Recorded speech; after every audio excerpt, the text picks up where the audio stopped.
Effectivement, le 11 avril dernier, notre Assemblée générale annuelle s'est déroulée entièrement de façon virtuelle. On a eu plusieurs membres qui sont connectés directement avec nous, employés et administrateurs également. Et quels sont les faits saillants de l'année 2021 que vous pouvez nous parler? Certainement. Donc, on a terminé l'année, le fait saillant principal, on a terminé l'année en hausse là, de 8,4 pour notre volume d'affaires pour atteindre, là, sur la côte de Beaupré, 1 490 millions. Donc, c'est vraiment cette croissance-là qui est intéressante. Puis on a annoncé aussi un montant de ristourne record d'1 315 000 qui va être décliné là, 1 165 000 en ristourne aux membres, puis 151 000 au Fonds d'aide développement du milieu. Donc, l'année 2021 a vraiment été une très belle année pour la Caisse. Certainement. Très belle année, malgré tout, la deuxième année de pandémie avec les ajustements qu'on a dû faire face tout le monde.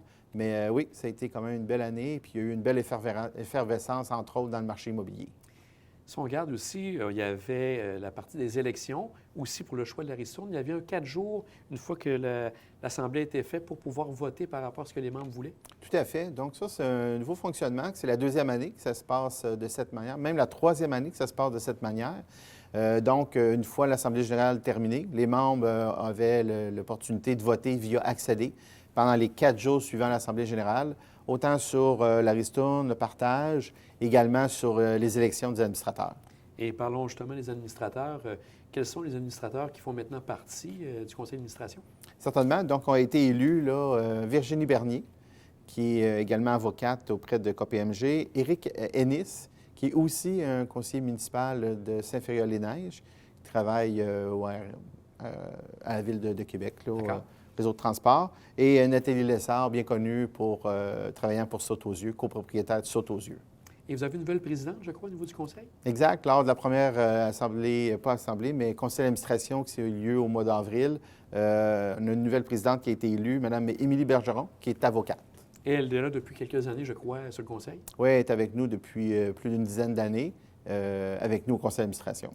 Aussi, si on regarde dans l'aide qui vient dans le milieu, vous avez justement des fonds d'aide au développement du milieu, oui. Ça peut tourner à combien d'argent que vous remettez au milieu, entre autres pour 2021? Oui, pour l'année 2021, on a retourné au total là, 322 000, dont 103 000 sur différents éléments, dont les commandites qu'on a pu faire en 2021.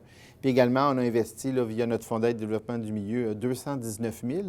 D'ailleurs, fait intéressant pour l'année 2021, on a remis 34 bourses d'études, naturellement à des étudiants, totalisant 25 500 $.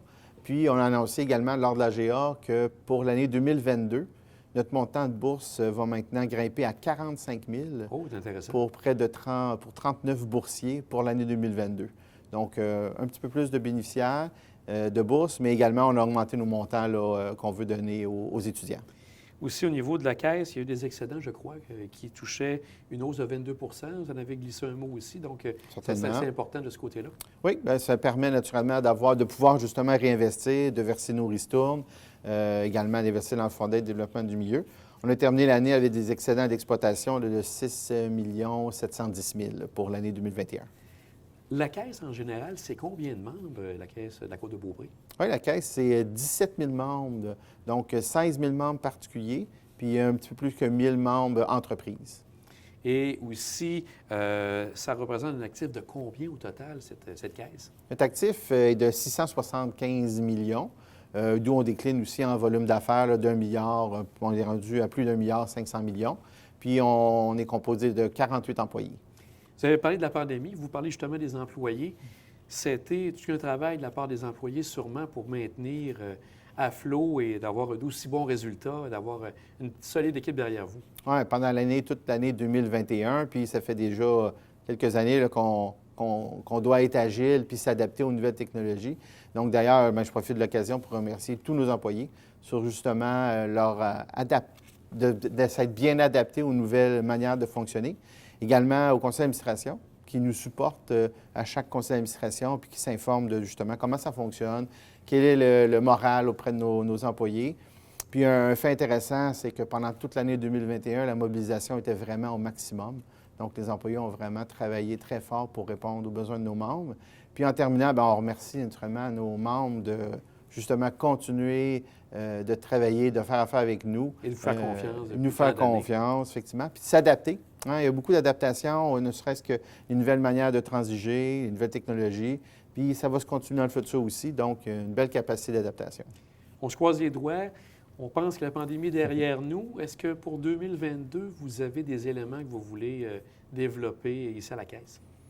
Certainement. Donc, notre principal objectif est de toujours répondre dans l'intérêt de nos membres et clients, de donner une offre de service exemplaire. Donc, nous, comme comité de gestion, c'est notre responsabilité de s'en assurer. Mais également, j'invite tout le monde d'ailleurs à aller visionner notre nouvelle campagne qu'on continue pour une année complète qui s'appelle, c'est une campagne sur les réseaux sociaux principalement, qui s'appelle Parlons ensemble. Donc, ce sont des mini-capsules vidéo d'une minute, une minute et demie environ, sur divers sujets.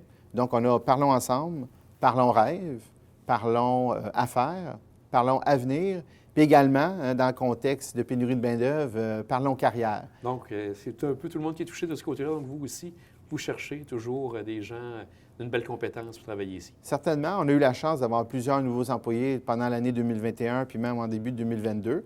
Donc, on a quand même un bon personnel qui est en place. Il manque quelques postes. Donc, on invite les gens, là, si une carrière en services financiers chez Desjardins les intéresse, à soumettre leur CV. Et c'est bien, le message est retenu. Bien, on vous souhaite une bonne année 2022 pour Desjardins encore en progression. Merci beaucoup. Passez une bonne journée.